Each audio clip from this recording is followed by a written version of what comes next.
Time check it is 7:30 this beautiful Thursday morning, Thursday the 20th of August 2026.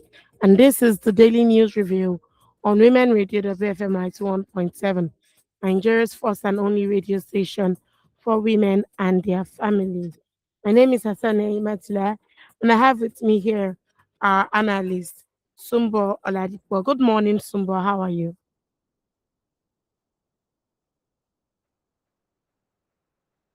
Hi, Sumbo. Good morning, Nimatu. How are you this morning? I'm doing great. I hope you are too. Good morning, Lagos. Yeah.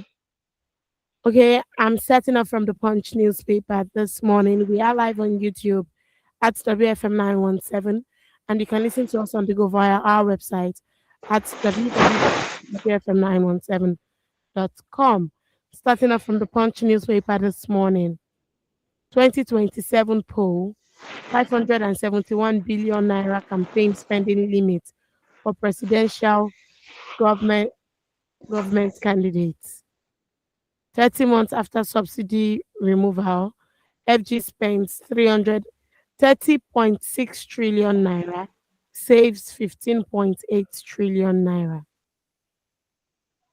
From the Guardian newspaper, Tinubu orders security overhaul amid concerns over policing gun violence. 42-year-old man paraded over alleged sexual assault in Edo. In the deep state, Osun APC stakeholders blame Oyetola for party's defeat in governorship election. Oyedele gives account of FG's reforms after president's directive. In the Daily Trust, NERC to transfer regulatory power to Akwa Ibom.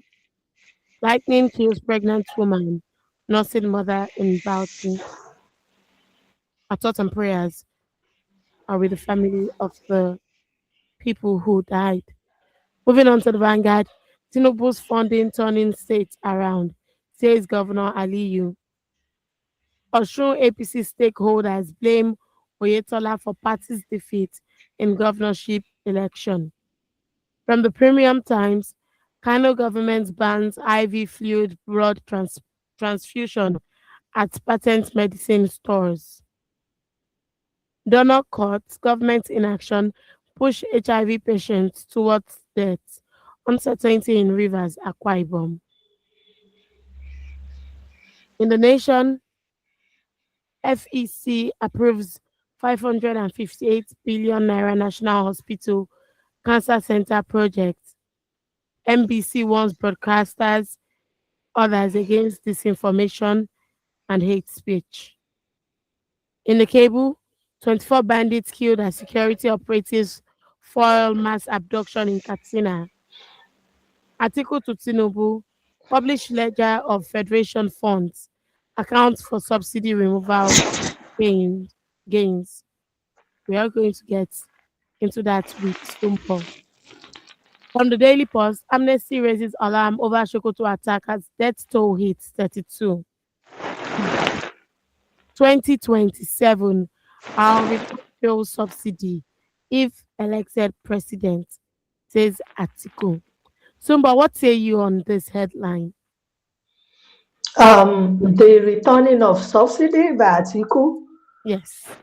Well, I'm sure Nigerians will want that because the pains that people are going through due to the subsidy removal is huge. However, I've learned not to rely on the promises of politicians. Hmm. That in itself is something we need to consider. That is, even if Atiku gets to the presidency, Hmm. uh, he might just not be able to do as he says, because some things would have been triggered off by that subsidy removal that he may not be able to juggle together again. But I think for me, the most important thing is that how many people believe, politicians in Nigeria. Is their word good enough to trust them? Hmm. Okay. Moving on to the Tribune newspaper. Tinubu addresses world leaders at UN General Assembly September 2023.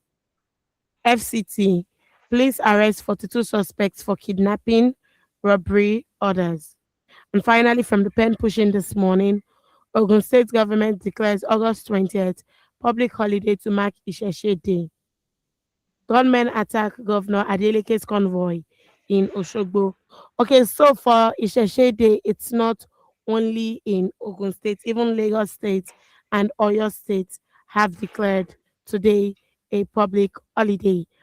We are live on YouTube at WFM 917, and you can listen to us on the go via our website, www.wfm917.com. You can send your text messages, your WhatsApp messages, or voice notes to 07031 756 537 or 08155 917 917. We are going to start with the headline from the Daily Trust, where Atiku says you must account for subsidy removal gains. He was saying to the sitting president. Presidential candidate of the ADC, Atiku Abubakar, has challenged President Bola Tinubu to account for approximately 30 trillion in federation revenues, deductions, savings, and transfers requiring transparent reconciliation, stating that the latest July 2026 federation account figures show that the troubling pattern has continued. Atiku, in a statement issued by his senior special assistant on public communication, Frank Shaibu, said his earlier reconciliation of published Federation account figures had identified approximately 28 trillion naira requiring explanation up to June 2026. But the July figures have raised fresh questions and pushed the cumulative account requiring proper public accounting towards 30 trillion naira. The question President Tinubu must answer remains painfully simple. Where is the money? Article says. For July 2026, gross statutory revenue stood at 4.359 trillion naira, while the Federation Account Allocation Committee approved a total distribution of 3.007 trillion to the federal government, 36 states, and 774 local government councils. Article said the July figures were further evidence that Nigerians deserve a comprehensive reconciliation of the enormous revenues flowing into the federation account and the deduction made before distribution. Our reconciliation previously identified approximately 28 trillion naira, requiring explanation up to June 2026. If Tinubu administration disputes that figure, the answer is not another press statement. Publish the ledger. What say you, Sumba, on this article? I like that publish the ledger. I think the first thing that comes to my mind is to ask, since 1999, when there was a return to civil government, has any government been recorded to have published the Federation ledger? I'm Hmm. not sure that is something we do in Nigeria. But to make a demand for accountability from government is in the right direction. You know, a lot of people have complained about the way, monies are spent, kind of shrouded in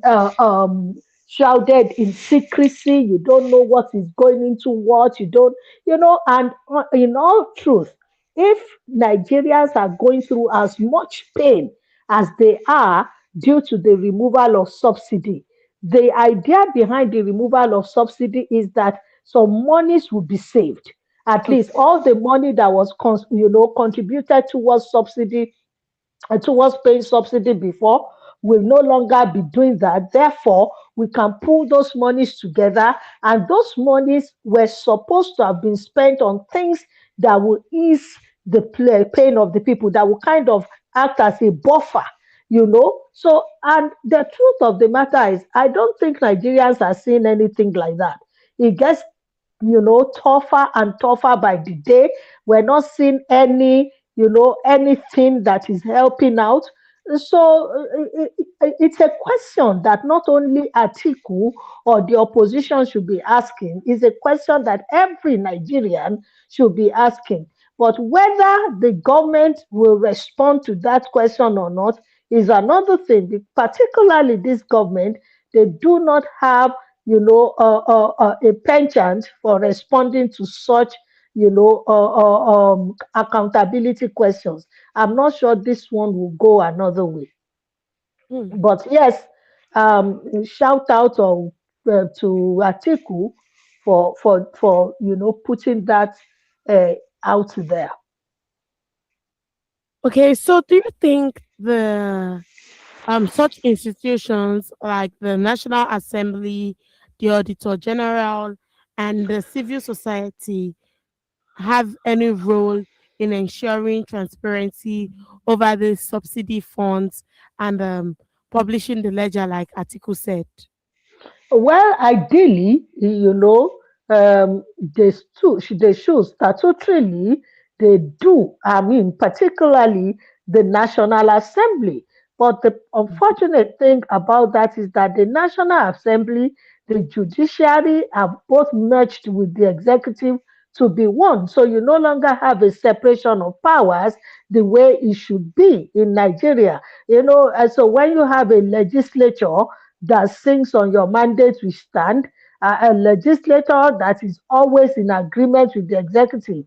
Ever since this, Senate came on board, I think this is the 10th Senate, I have not heard of any dissenting voice from the chambers towards the executive. Everything that they bring on is, passed. Is the A's have it and all of that. So Nigeria cannot depend on this chamber to help them out in things like this. Hmm. Now, I don't recall the other agency you mentioned, maybe the federal budget department, I don't know. But yes, all of them should have that oversight function. However, it's difficult to push government agencies to do the needful in this country because we find out that the center has always been too strong and has always been in control of its agencies. They are never, independent. So that's a minus there. However, when you look at the civil society organizations, that is, a sector that should be pushing. The CSOs should be pushing for these things. They should be putting the heat on the tail of government. Again, and also unfortunately, some CSOs have also compromised, because in Nigeria today, most people are all about money. You find CSOs that, are government contractors, CSOs who run to the government for one thing or the other. So you find them sitting on the fence, they don't want to rock the boat. But in the same vein, we should be able to acknowledge that some are still pushing. You find a CSO like budget is always going through the budget clinically, forensically, and brings out, discrepancies that they see there. You have some other CSOs that are, whose thematic areas of operation is in governance, politics, governance, and all of, and they are also, they're out there making noise and all of that. But I think the singular problem and challenge that we have as a nation is that it's difficult to compel government not just to listen but to act accordingly.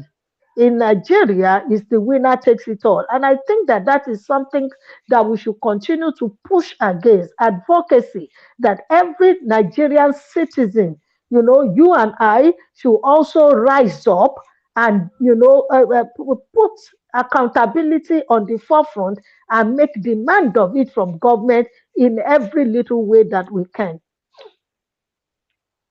All right. Oh, goodness. You've been listening to the voices of Sumbo, our analyst, and myself, Hassan Etula, on the Daily News Review, where we run through the headlines on the national dailies and tackle the ones that catches our attention right about now. It's 14 minutes till 8, and this is still Women Radio 91.7. Okay, Sumba, the presidency argues that increased allocations to state and local governments demonstrates the benefits of subsidy removal. You know, we read that Atiku said when he becomes president, or if it might be conditional, he becomes president, he would remove the he would revoke the removal of the fuel subsidy. So this argument of the presidency, is that sufficient evidence of accountability? Well, it might not necessarily be sufficient, but it is something, that we can hang on to, because what the federal government is trying to say is that, look, don't put the focus of attention on the center alone. Let's look at the other, subnationals. So truly, if there's been an increase in the subventions or the what do you call it now, allocation to the states, we also need to be dimming our torchlights on the states and be asking questions. What are they doing with the money? And that's also, that's important, because if, for instance, a state was getting, 1 trillion before, and now it's been increased to 1.5 to 2 trillion, there should be evidence, clear cut evidence of what they are doing with the extra allocation coming to them. The people should see it, the people should feel it in their day-to-day life. And so, on that note, yes, I do agree with the federal government. Let's also put our attention on the subnationals.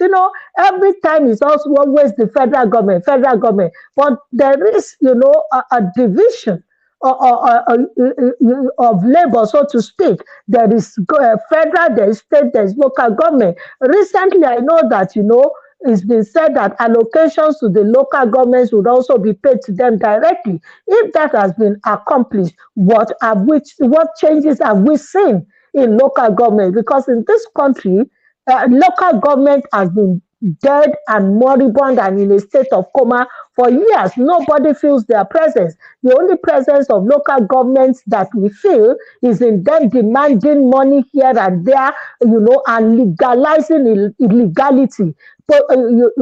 Putting markets in the shops in wrong places and demanding money from traders and all of that. They've been more of a nuisance than anything positive. So yes, let's reduce concentration on the center. That doesn't mean we will still not look into the activities of the center, but let's also bring it down to the subnationals and make the same kind of demand of the leaders.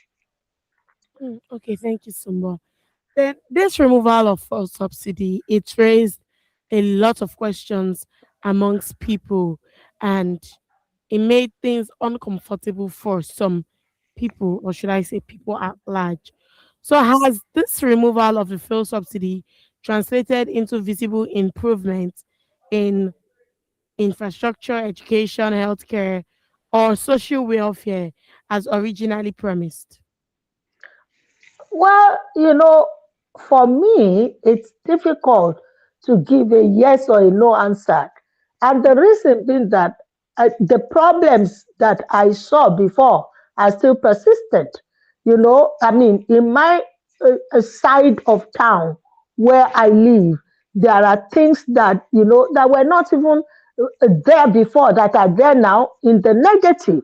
Okay, but to deny that there have not been some infrastructural, input would be unfair on the government. Here and there, I think, there have been spots of intervention in that area. But the question is, how commensurate, are the infrastructural development to the amount of money that is being saved?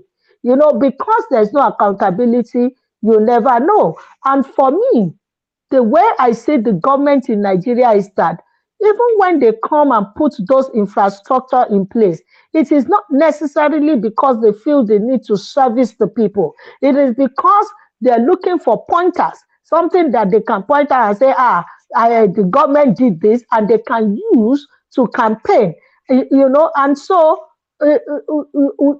what you see most of the time is that they tend towards doing things that are visible, that are easily seen by the populace. So you are building bridges. Recently, the president spoke against, governors just building bridges for nothing.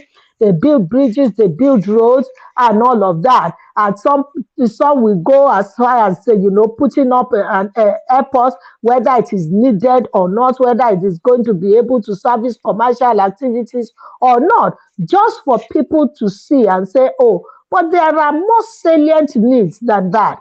There are policies, that need to be put in place and funded. There are service, industries that need to be put, out there. There are manufacturing, yeah, we need to go beyond looking at physical infrastructures to things that we, actually impact on the people, job creation, youth development, education. The entire educational system of Nigeria is begging for attention. Health, what input are we making in this, parts, in these sections of governance? We see little or nothing, and these are the things that really impact on the people more than any other thing. When you take health, it impacts directly on the well-being of the people. When you take education, anything that helps you to wipe away ignorance is key. That is where development comes from. So what input are these governments putting into these areas? I would rather, that. I would rather you increase subventions to universities, to your education infrastructure. I would rather, you put a lot of money and investment into the public health centers. I would rather, that you look at how to, give potable water. So I don't think there's water coming from the government ways anymore in this country. As far as I'm concerned, maybe it was in the late 80s that I saw water coming out of the taps. Last, everybody sinks boreholes. So these are the things. I'd rather you put investment into the energy sector so that small scale industries will not die just like that. And I could go on and on, rather than physical infrastructures of building, bridges and all of that. Not that those ones are not important. They are important, but we need to begin to set our priorities right. All right, we are live on YouTube at WFM 917, and you can listen to us on the go via our website at www.wfm917.com. It's 5 minutes to 8, and this is still Women Radio, WFM 91.7. The phone lines are now open. You can call us on 07000 917 917 or 0800 1235 917 or 09155 917 917. You can send a text message, a WhatsApp message, or a voice note to 0703 1756 537 or 08155 917 917. Okay, so but we're going to take the next article from the Punch newspaper. Oshun poll. Adeleke gets certificate, unveils 500 million naira victims fund. And the reason why this caught my attention was recently the Osun State government's accounts were frozen by the EFCC just days to the election, and it's got unfrozen.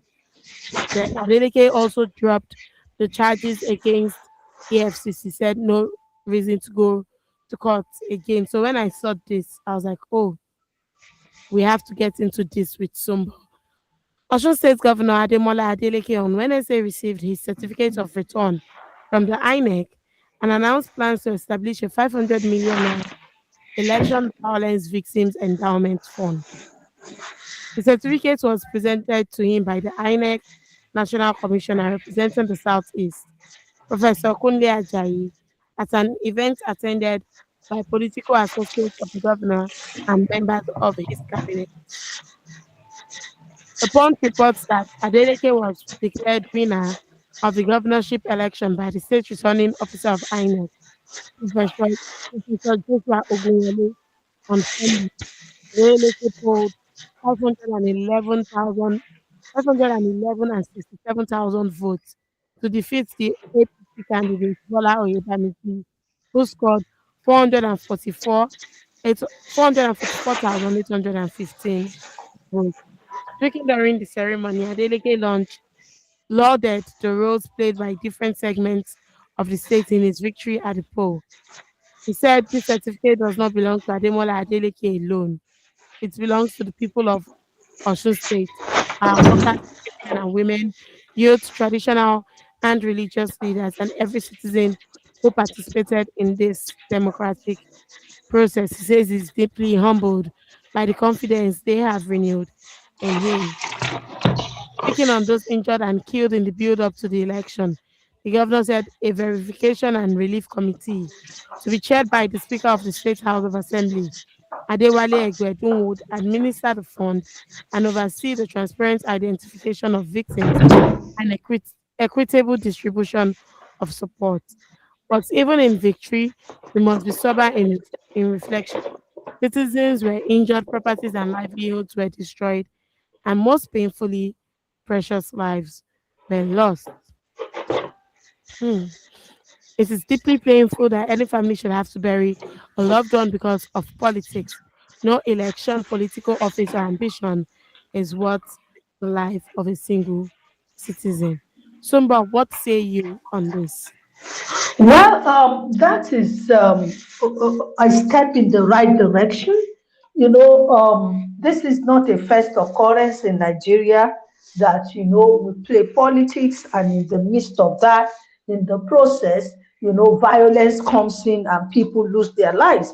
And oftentimes, what we have after that is for the government to just, or say they commiserate with their families, and to say that, they died, that their death will not go unnoticed and all of that. But I'm not sure that I've seen or I recall a specific time when, a government actually went beyond rhetoric to do something tangible for their families. And so this for me is a step in the right direction, so that the families of those people, the bereaved families, will not lose their children, and then lose it all. At least this is some form of compensation, some form of comfort for them.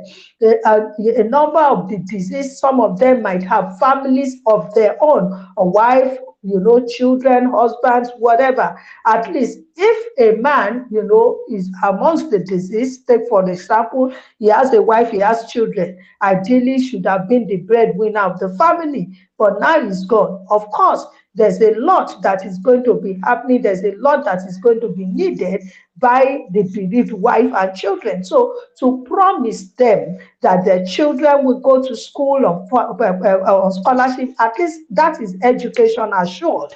And then to now release a whooping sum of 500 million, that's huge. Okay, I understand 28 people died in all. If you divide 500 million by 28 million, and that's not a bad sum of money per family, I would say, by my calculation. So it's a step in the right direction. Other leaders in government, other government functionaries should emulate that, even though, our prayer is that such would never happen again, because it shouldn't happen in the first instance. We shouldn't be losing lives just because somebody wants to, be in government. It's sad that at this stage, Nigerians are still talking about this kind of, untoward situation. But be that as it may, I applaud Governor Adeleke for, taking that step. It is very much welcome. And of course, our condolences go to, every bereaved family who's had to suffer the loss of a loved one because of elections. May the Lord comfort them, and from my end, I would say in Jesus' name. Really, may God comfort the families of the bereaved.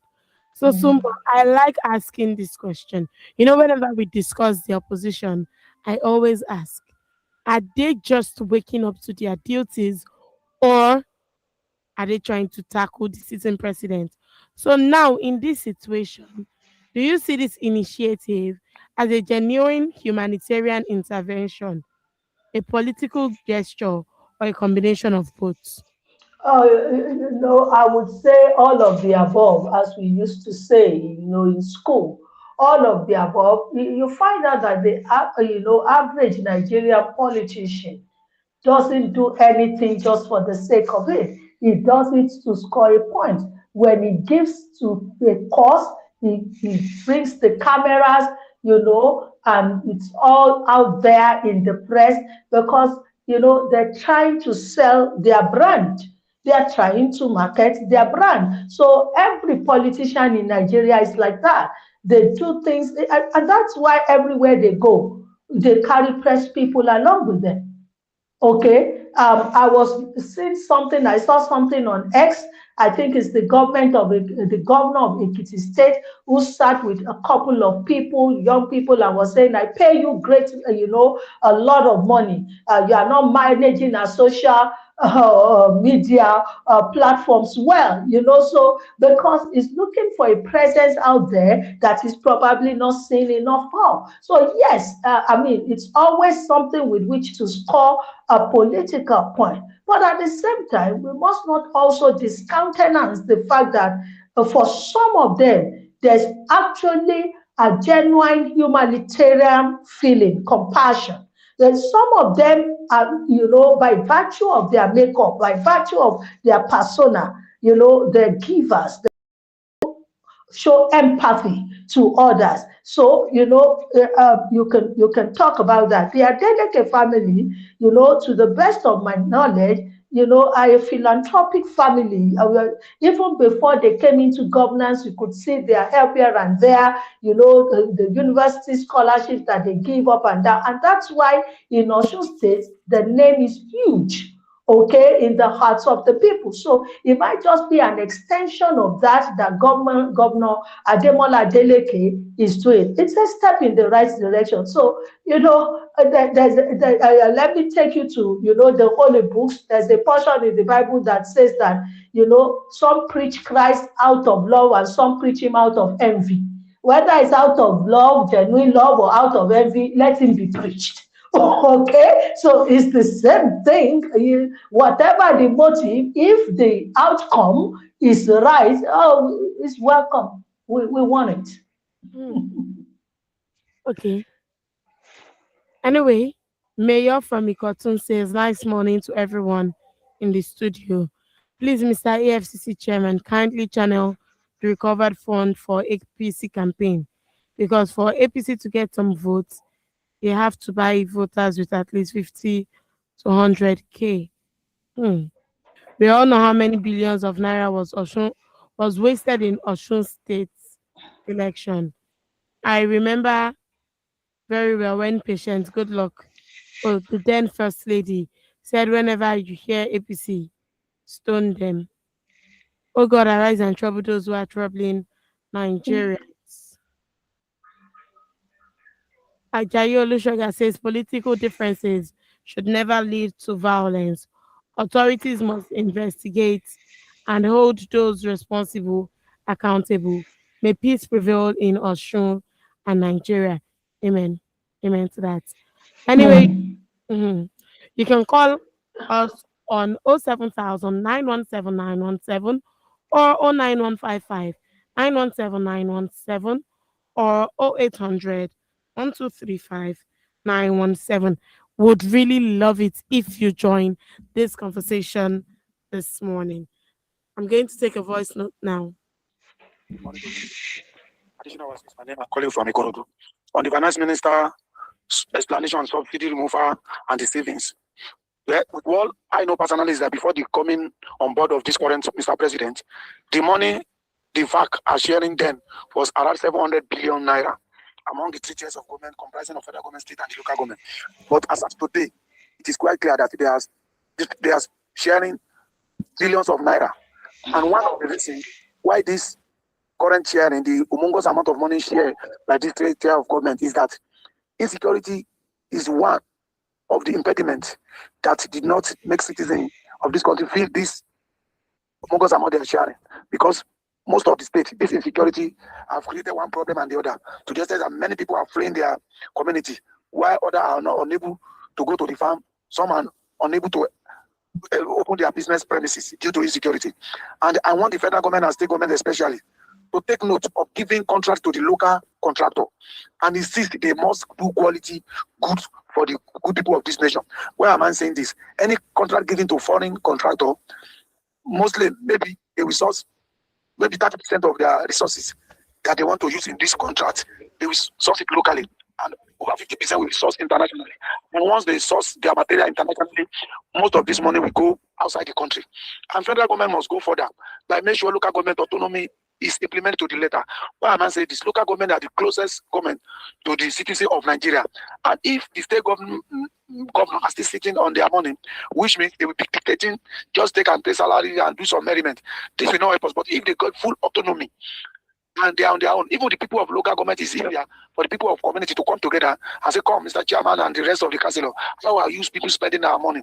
By doing this, the local government will give the local development work to the people of their community, both weather, bricklayers, and the rest. We pick within that local government, and there's no way the citizen will not feel the positive impact of this reform. If we continue in this manner, it will be very difficult for citizens to feel the positive impact of this reform. And I must give kudos to Mr. President for direct EFCC to channel the liquid recover, and also to the stock exchange on claim dividend that will be channel all this money into student loans. Student loan is real. And I must be honest with you, people are feeling the impact. I think federal government should go further, President Tinubu should go further by restructure this country. Let us restructure this country and make sure that that central is less attractive. Once we do this, the central is less attractive. Everybody will focus on their state and local government. And the wahala, this buah of taking government at all costs will be reduced because everybody will focus on their state and local government. They will make sure the chairman of local government and the state government explain how they spend their money, because it is the local government and the state that will generate this fund and set certain percentage, 10% to the center. So it will be very difficult for those governors and the chairman to invest all this money. Good morning, additional was my name, calling from Ikorodu. Good morning. What's your name and where are you calling from? My name is Pastor Ambrose. How are you this morning? Fine, thank you. I will thank God for another day. You see, as a citizen of this country, all the rhetorics and explanations of Oyedele now, to me, they are balderdash. If you are telling us that you have made so much and you still go about borrowing, what use is the money that you have made? Nigerians are hungry. There is no light. There is no food. In fact, the cheapest food now is gari. And people who are doing gari now, they are suffering because the cost of producing gari is so high. My wife has a farm, and I can tell you that the cost of producing gari is not what how much they sell. And the gari that they sell is substandard. You want to do good gari now, the cost is higher than how much you sell. There is no drugs. This APC government, they are rollicking wealth. Look at the Senate President's car, Escalade. Look at Weekdays' car. Look at the President's car. Look at the President's wife's car. They just tell us that there is money. We don't see. We know they are bad. Recently, a friend of mine, who is even an APC apologist, traveled to Kaba, his hometown. He said they spent 11 hours. He said they were rigmaroling from Osun to Ekiti to Ondo, try to, navigate the road that will lead to Kaba. They couldn't find. The Southwest, they are keeping quiet now because it's Tinubu. When he leaves that place, the Southwest will know the damage. There is no road in Southwest. And Umahi said he's building a road in the east so that they can vote for Tinubu. Benin, Shagamu Benin road now is terrible. When you get to Okada, you have to divert to get to Benin. This is a major road, and they say they are doing the coastal road. Look at how much the APC government spent in the APC spent in Osun State. And then with all of that, and you tell me they never wanted to win. And to the last, just yesterday, they attempted to. We don't know who attempted to assassinate but Ajekela no Omokulomi. This is just the trajectory, and then we are here, and then these people. I don't know what they want to use to campaign. We are waiting for them. He told us that if he does not give us life, we should not vote for him. We are waiting for him, and I hope that Nigerians will be tenacious enough to be able to face these people, and then let there be free and credible election. I don't have any problem. If he wins in a 3-year credible and transparent election, it's okay. But let them allow a fair playground. God bless you. God bless you. Thank you for calling. Good morning. What's your name and where are you calling from? Hello, good morning, Ima. Good morning. Good morning to your guest. I greet your guest. Her name is Good Sumba. morning. Okay, Madam Sumba, good morning, ma. Good morning, sir. My name is Mark, right? Calling from Yanapaja. Hey, Nima, Yes, Mark? campaign has officially started, right? Mm-hmm.